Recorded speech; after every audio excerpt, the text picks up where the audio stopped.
What's going on, everybody? Welcome back to another late night in the BrewLab with me, Lone Fox, your Brewmaster-in-Chief. And tonight, in the BrewLab, I'm coming at you from Platinum rank. I did give it a real good try. I solidly jammed for about 3 hours, and I went from somewhere like around 85% all the way up to 97%, having some incredible win rates with Mono White aggro and Naya aggro.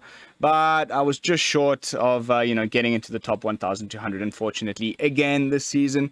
But that's okay. Never give up. Never surrender. We'll try again this season. And now that we're back in Diamond, in Platinum, I thought it would be a good idea to do what I usually do at this time of the season. I like to go onto Twitter and troll all the various people that I follow for, because it's a typical thing for people that made it into the top 1,200 to post the list that they made it there with. And during tonight's trolling, I came across this user. It's a Japanese guy called @TaroEfil. It was retweeted by the usual suspects, Fire Shoes and Michael Harvey and stuff. And it looks like he made it to top 493 with the deck. And there's some cards that I had to guess at because it's all in Japanese, okay? But I think I've nailed it. And yeah, without further ado, let's jump into tonight's brew. Boros modified, I'm going to call it, because it is that after all. And I'll do what I usually do. Start from the left, describe the deck all the way through, the various playlines and interactions, why it is that I think the cards are chosen for the deck. Then we'll jump into some gameplay footage and try and show off those interactions against some opponents in the Platinum ladder. And then, yeah, we'll jump back into the deck with our final thoughts and potential updates and, just my general review, because I always like to... I didn't change a thing. If I've guessed these two Japanese cards correctly that I couldn't, like this, where it's all you can see... that you can only see a little bit of the picture if there's more than one card. And it was all in Japanese, but I'm fairly certain it was Lion Sash. So anyway, we've got a full playset of Hopeful Initiate. Obviously, it's great against the enchantments decks. You can remove 2 +1/+1 counters from amongst creatures you control and destroy target artifact or enchantment. Great. And of course, it it modifies itself with training, so it can get bigger and bigger over time. Then we've got a full playset of Kumano faces Kakkazan, obviously in a modified deck. I think this is one of the best little 1-drop sagas in the whole series that we got. It's also the only uncommon one, so it kind of makes sense. The second chapter is what we're really after here. The next creature spell we cast when that chapter is gone off. We'll enter the battlefield with an additional +1/+1 counter on it. And then Etching of Kumano isn't anything to scoff at either. I'm still not sure why they put this turn written here, because it happens throughout the entire game, no matter how the opponent's creature dies. As long as it was a source that you control that dealt the damage, it gets exiled instead. So pretty nice. Then we've got a single copy of Lion Sash. Have not played with this card at all. It's kind of like a Scoot Swarm. Scavenging Ooze, where you can exile, but in this case, it's any permanent from the graveyard for 1 white, and then you put a +1/+1 counter on Lion Sash, and then the equipped creature that we reconfigure this onto will get the same amount of +1/+1 power and toughness as there are +1/+1 counters on Lion Sash. And the reconfigure cost is nice and cheap, so I can see why he's gone for it. Interesting that there's only one of each of these equipments. Then, there's a full playset of Luminarch Aspirant. The beginning of combat on your turn, put a +1/+1 counter on target creature you control, so you can just modify things at will. And that's all I can really need to say more about this card. It's still probably the best 2-drop in Standard, so long after it was released in Zendikar Rising. Then we got a couple copies of Valorous Stance. Very nice, versatile little spell, probably in the deck mostly to save our creatures from sweepers, but it's of course nice that you can destroy some big boys with the second option there. Then we've got a full playset of Bloodthirsty Adversary, and this one I thought was pretty strange because there aren't that many things to bring back from the graveyard. There's just Valorous Stance and Cammy's Flare, and the Angelfire Ignition, which already has flashback. So like, I don't know if I like this in here, but again, he made it in higher on the ladder than I did with this thing, so there must be a good reason why. Of course, you can, you know, it does modify itself if you have 5 mana available. It comes into play as a 3/3 with haste, or just, you know, something that comes down on turn 2 with haste is obviously always pretty nice as well in an aggro deck. That this is. Then we've got 3 copies of Kami's Flares. His sort of seems to be his removal spell of choice for the deck.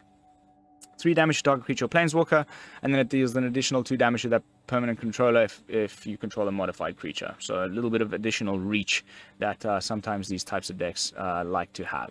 Then we've got a single copy of Lizard Blades to give something double strike, also a cheap reconfigure. Then we've got a full playset of Reckless Stormseeker. Again, don't think I really need to reintroduce this guy. He's been around for a while. Fantastic aggressive card. 3-drop comes into play and you know, starts giving haste to things every time there. You know, anything that comes into play after this, you can give haste to. And of course, at nighttime, that's even better because it's not just +1/+0 and haste. It's +2/+0 and haste, and it gets a little bit bigger with 3 and 4. Then we've got 3 copies of Shatterskull Charger, and this was in my initial mono red deck modified with Kumano. It's just fantastic. Like, if you bring it into play on top of a Kumano's Chapter 2, then because it has a +1/+1 counter on it at the end of turn, it doesn't return to your hand. So you can either just play it for 3 mana and you know, attack with a 4/3 Trampley Haste guy that just keeps coming back to your hand, or you can play it for 3 mana and then put a counter on it from the Luminarch Aspirant, then it'll stay into play. Or you can play it on top of a Kumano faces Kakkazan, and it'll stay in play. I mean, there's so, or you know, you can attack and also have Thundering Raiju in play, and then put the +1/+1 counters from Thundering Raiju on the Shatterskull Charger, so then at the end of turn it doesn't go back to your hand. The number of ways that we can get this guy to stay in play for 3 mana on the turn it comes in, and make it bigger the turn it comes in, and swing in for like 5 with trample is just ridiculous, and really, really strong card. Not seeing much of this on the ladder. And yeah, let's see how well it performs during testing. I got some sweet wins with this card, and the trample is obviously very relevant. Then he's got, let me show you the the background here that I was struggling with in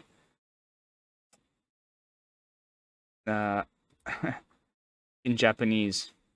I honestly think that this card here was the Lion Sash. I hope I got it right. Then he's put all his interaction over here.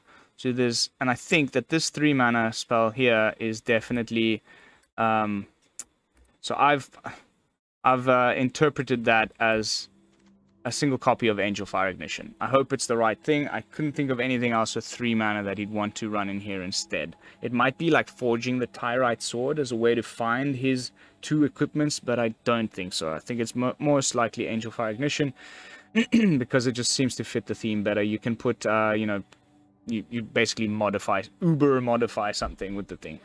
Then we've got 1 copy of Wandering Emperor, also a way of modifying stuff, but also just a little bit of exile effect, which is fantastic with that life gain. And then you can start pooping out little samurai tokens, which are of course great because they have vigilance, and you can start putting counters on them with many different things, and that's also very, very nice.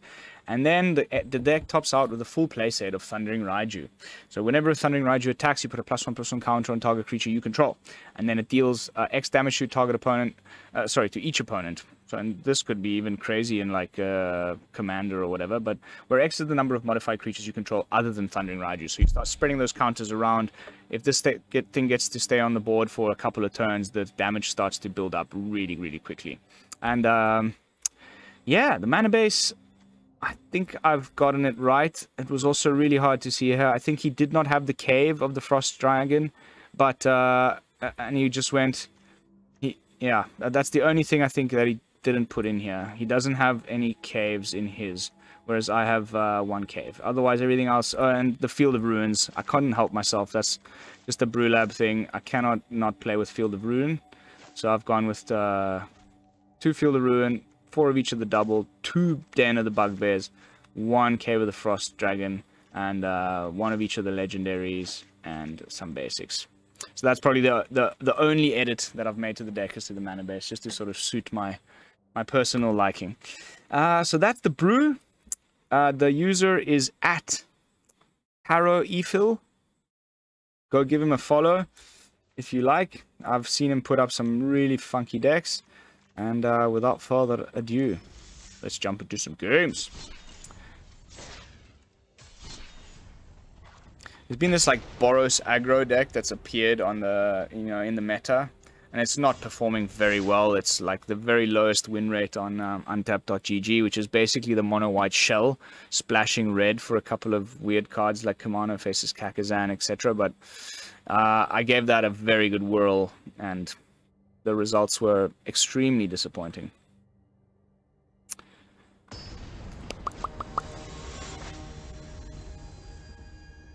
Couple of games only in Platinum, just testing this deck, so I'm like really fresh back in. Nice.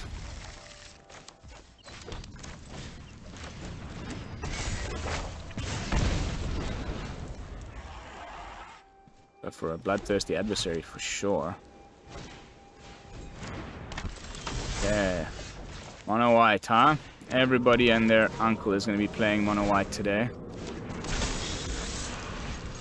It's the typical thing. Like, my strategy for tomorrow is to switch to control, because everybody's going to be playing mono white aggro and Naya aggro to try and rush back into Mythic, and I'm going to be there waiting for them with my freaking sweeper tribal.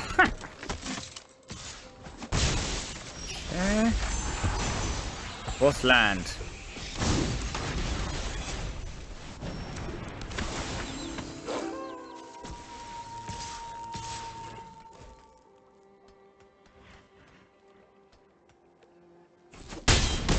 You take 6. Raiju's coming down next turn. What you got? Is it a Spellbinder? You're gonna take my Raiju? Or you're gonna... I don't know. Portable Hole, huh? That's pretty annoying.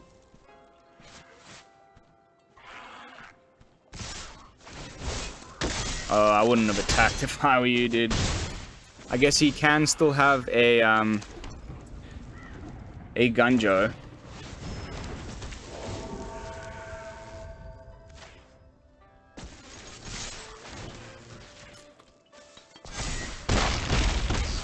Okay. If I just put that on anyone else, we would have won the game. I was just worried. And he did have the Eiganjo. What? You can cast that for... Okay. Okay, he needed 2 mana. We win. The damage goes through before blockers.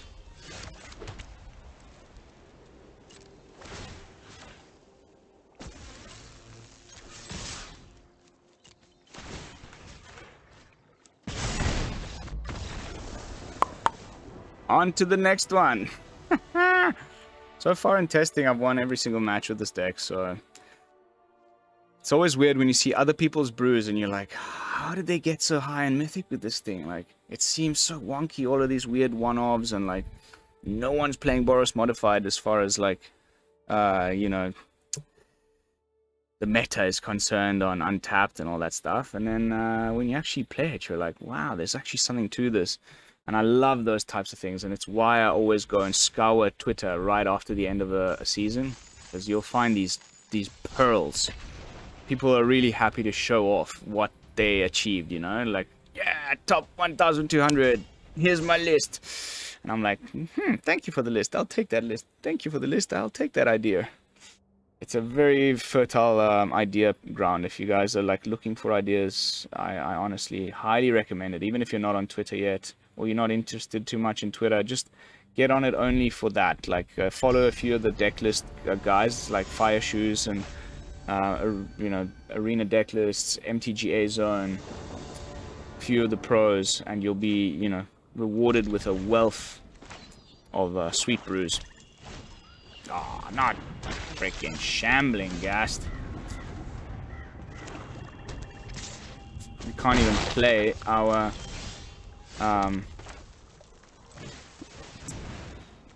Luminarch Aspirant because of obvious reasons. Just dead to dispute on the stack or whatever, you know, as it enters the battlefield before I get to put the counter. There we go. Little bit sick of these two together. Cannot wait for them to rotate out, to be perfectly honest. I mean, here comes Lolth. What do you want to bet? It's probably our worst matchup. I tell yourself. Kumano now would be great. Okay, let's go with white sauce.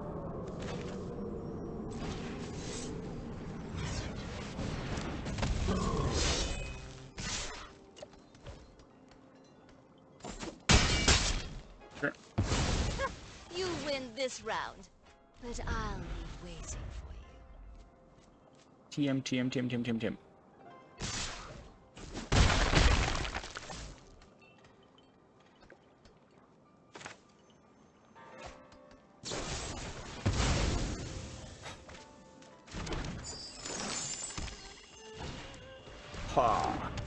Just the usual. Boring.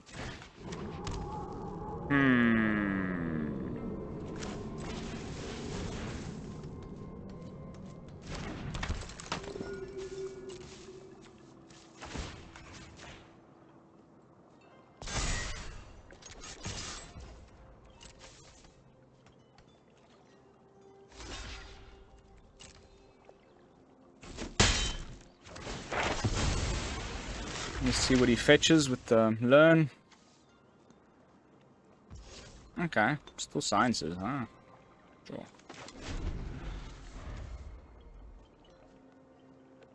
I think we can go with a charger, put the counter from the Aspirant, and leave up mana for Valorous Stance in case he finds some destroy spell. We're facing down Blood on the Snow now. I mean, I'll play it to the end, but this one's not looking good.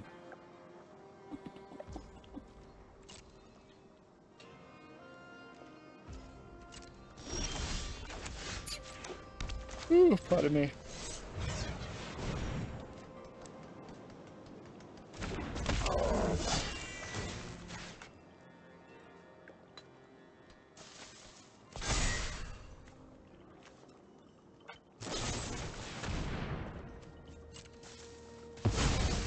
Disgusting. Try and grow the board. Hopefully it doesn't come with the sweeper now. But I wouldn't be surprised. Yeah.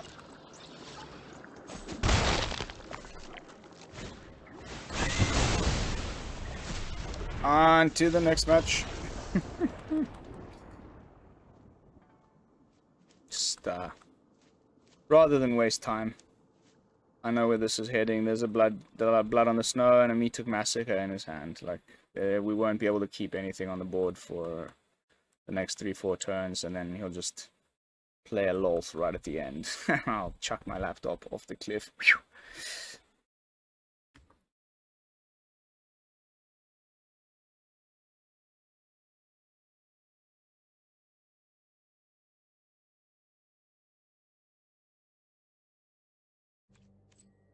Ooh. I just found a spoiler for the Grixis crime leader, Xander. Ooh, costs 7 mana. But it's nasty. Okay, we'll jump back into Twitter and show you that as soon as I'm done with this match. That looks crazy town.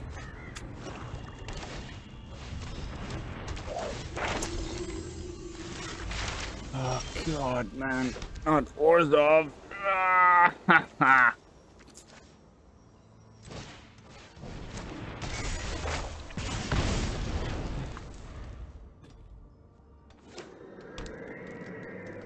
Wedding invitation. No? Okay. This is gonna be Lolth again. Oh my goodness. Terrible luck.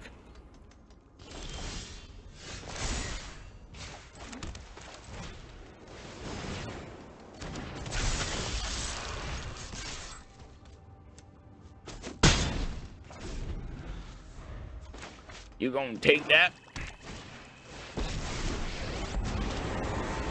Sorry. The Merfleth.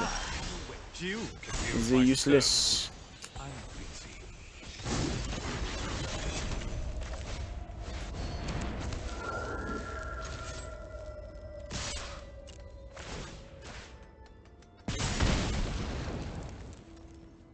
And double block.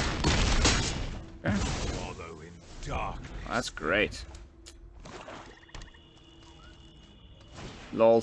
Oh no. Whew. Might still win. My will must be obeyed. Oh, it doesn't even poop out the other vampire. That was stupid, mate.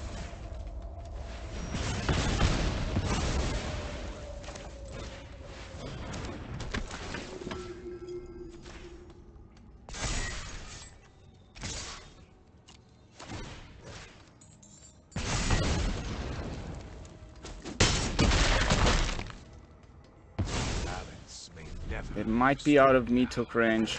Oh, but I don't think so. Okay. Whew. Okay. Still no sweeper. And no vanishing burst. I'm honestly very surprised.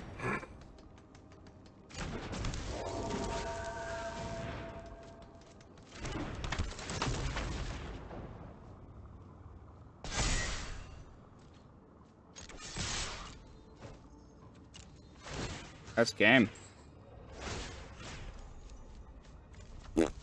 Casual 9 to face. The Raiju is insane when it sits on the board a couple of turns.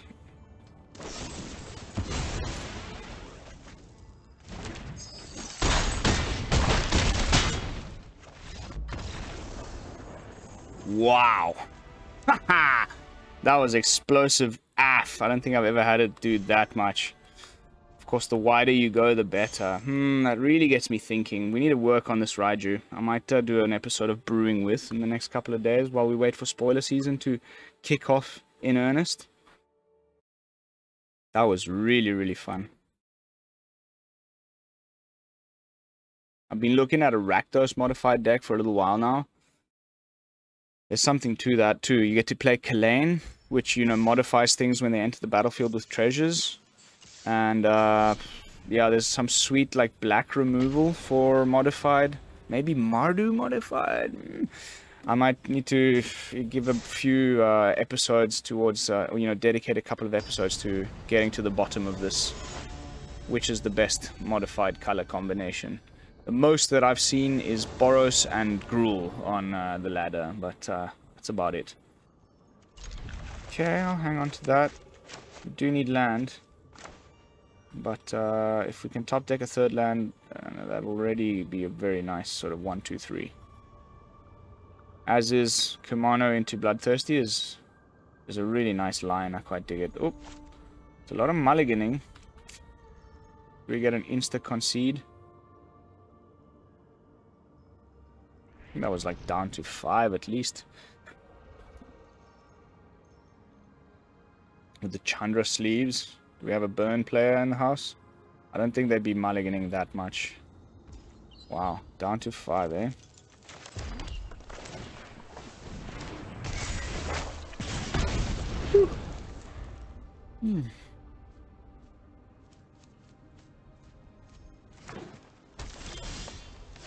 Never mind. There's our third land. We can play the Stormseeker. That's a huge amount of damage next turn if he's got sort of nothing. This will be 5, 6, 7, 8, 9. Woo! Could have some removal.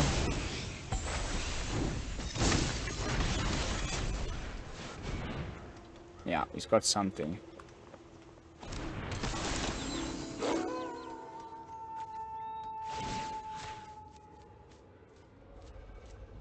Eight damage coming through. It's not. Okay, so maybe a modified deck.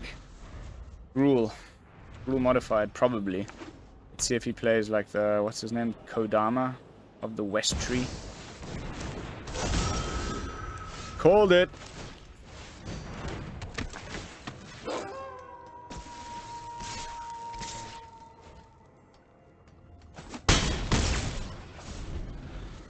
Come on. Come on, give me that red source next turn. Come on. Ooh, that's nice. I like this card. I like it when people use this card. Can't attack though.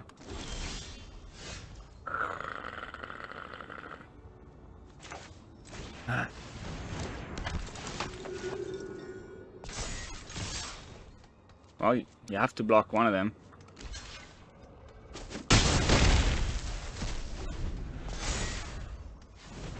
I would have gone for the etchings, man.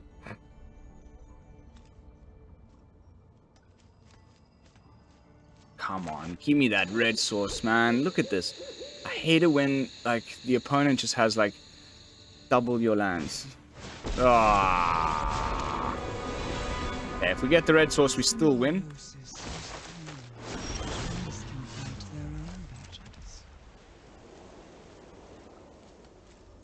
Okay.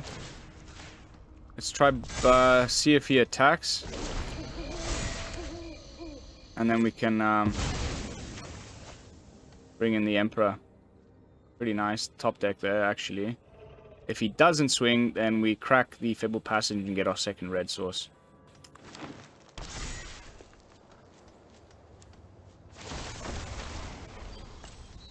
Every seed contains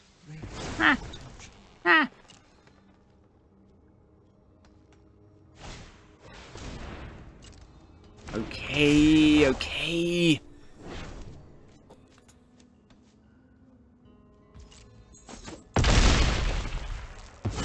It has to swing, right? Surely.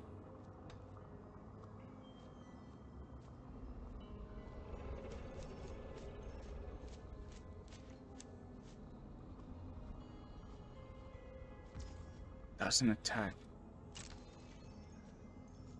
Does he attack? No.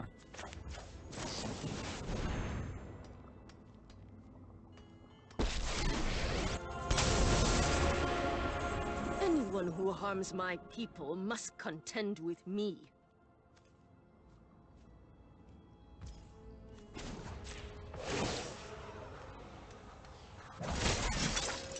Keep watch for intruders.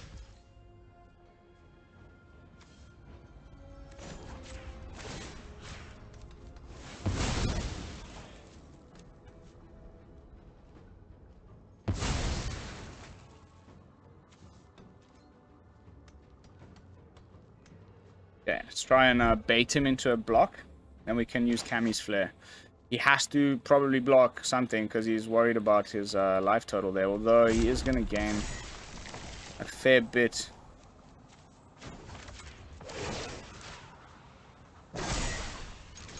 We've got the edge in this fight.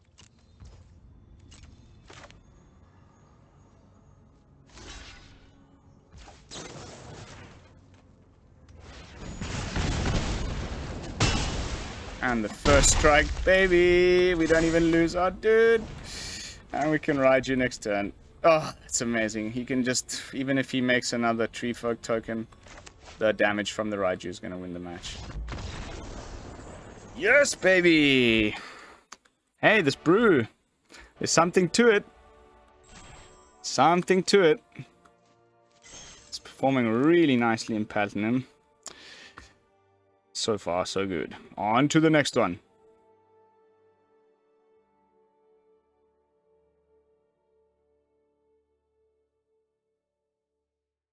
I should see the conditions of my mouse.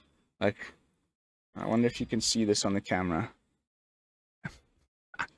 Like, the whole plastic is, like, peeling off the side. And, like, oh my goodness.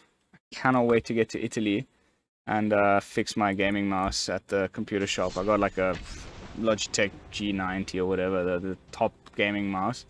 But I spilled a little bit of beer in the clicker, and it like the buttons stay stuck. I need to like unpack the whole mouse and put some thinning alcohol, you know, Pure spirits on the key thing. Apparently that'll fix it.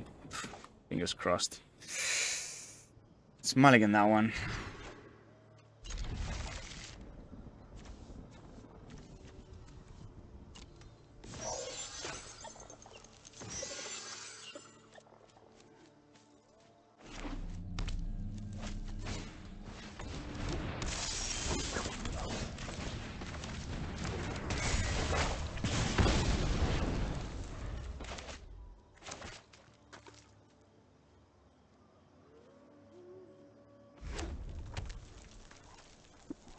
Again, modified?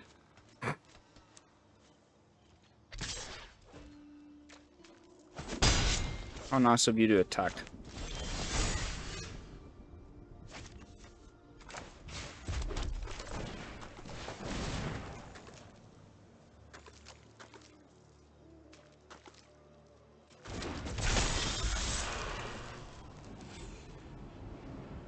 Slow opponent. Gask 78.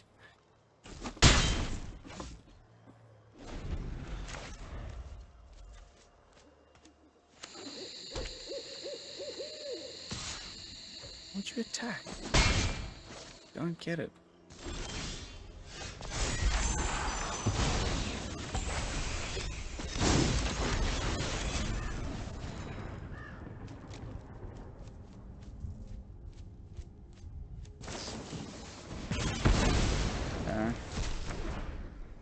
Fine.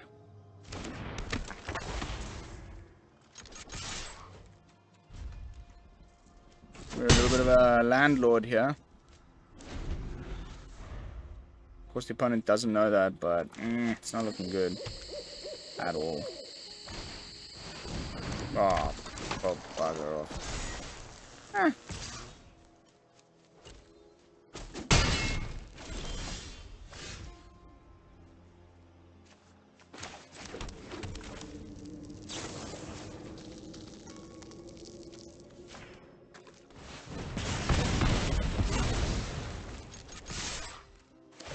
This is an enchantment creature, so we can use the initiate's ability to get rid of it next turn if necessary.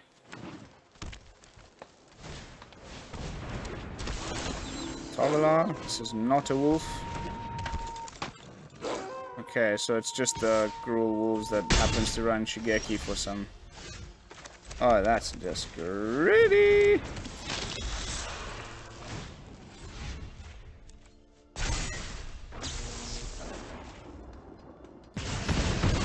Get out of my way. You gotta block. Good game. Woo! Man. Nice brew, man.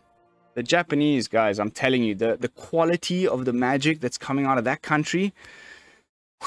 Like, those of you who watch competitive Magic at all will know. I mean, the current reigning world champion is Japanese, and like there's always like more than 3 of them in the top 10 of every tournament I've watched for the last year. That team with Riku Kumagai and stuff, they're on another it's like they're on another planet, man. I promise you. Like, we need to pull up our shorts if we want to compete with Japanese Magic. Those dudes are really good, and like out of the box thinkers, cool decks. Case in point, guy just made it to top 500 with this thing, and I'm starting to see how. It's nice and quick. It's got a bit of versatility with the removal and stuff. We have not seen Angelfire Ignition once, or Valorous Stance for that matter, I don't think. But I think we're gonna probably leave it at this. If we end on a win, I'll be okay to just wrap things up for tonight. Okay, there's Angelfire. We've got enough mana for a Reckless Stormseeker. We just need to find a 2-drop to play on top of Kumano, because it's always a bit of a feel bad if you don't get that. Still one more chance to get a 2-drop. We've also got mana for Thundering Raiju. Come on, 2-drop. What could it be? Luminarch, could be Lion Sash. We haven't seen any of our equipments at all. It's like one of each is a little bit weird. And it's starting to make me think that it might have actually been the Tyrite Sword. Another land. Eh. Damn it. That sucks. Is it Naya or is it Selesnya? Runeforge Champion or Hallowed Haunting?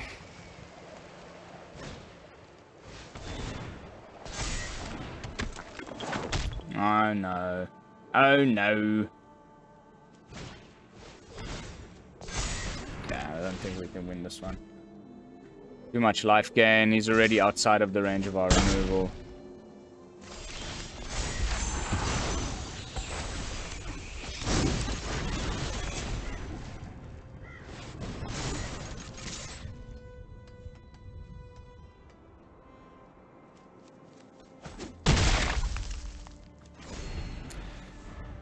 Yeah, Raiju next turn. If he attacks, we can also swing, I guess.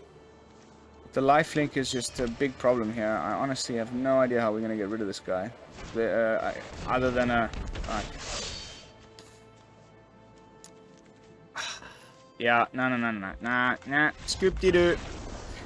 I could not be bothered. I hope you have a beautiful day with your stupid deck. Fortunately, the thing put up some terrible results at most of the, like, big events over the last while, because it's just Archon of Emeria shuts the thing down completely. And, yeah. Best of 3, you can bring in stuff that just makes that deck a little bit crap. But in best of 1, on, like, the ladder, day by day, the number of times I have to play that deck is just vomit-inducing, to say the least. But alright. We get another chance to end on a victory. A quick scoop. Fra. Ah, hello, Lizard Blades. Welcome to the party, mate. Thought I'd never see you. Hello. Good game. We definitely have to go with Kumano first.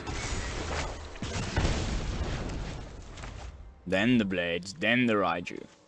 That's definitely the call. Oof. Yeah, okay. Maybe this would have been the better thing to do with the haste, but I have a feeling there's some removal. No? No Infernal Grasp? I love it when they use Infernal Grasp. That 2 damage to them is just great.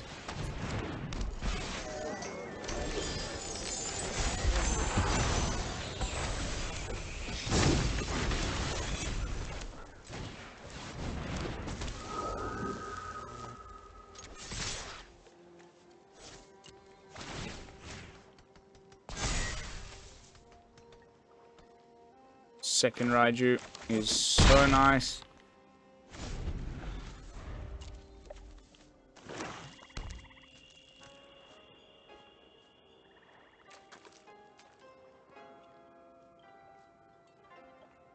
I'm gonna go Valorous Stance into Bloodthirsty. Okay. That's pretty annoying, but not that bad.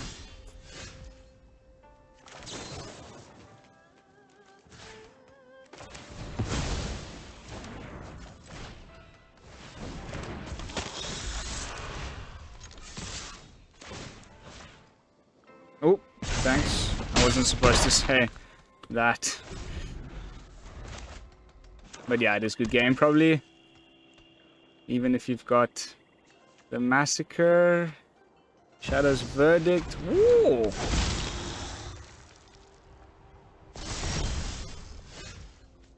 Madame Domnathi. I think we just win the game anyway. Oh! Oh no! I should have played the freaking... Yeah, we win the game anyway. You'll block 1. Gain 3. Oh, back to 1. Yeah, Now you're dead. Regardless, even if you've got the sweeper, I got the hasty boy.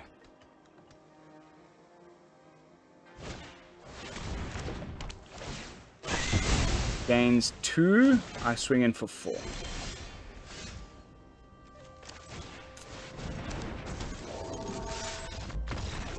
Haha! Alright, ladies and gentlemen, that's going to be it for tonight's video. I really like this brew. The things I might want to change is these weird one-offs.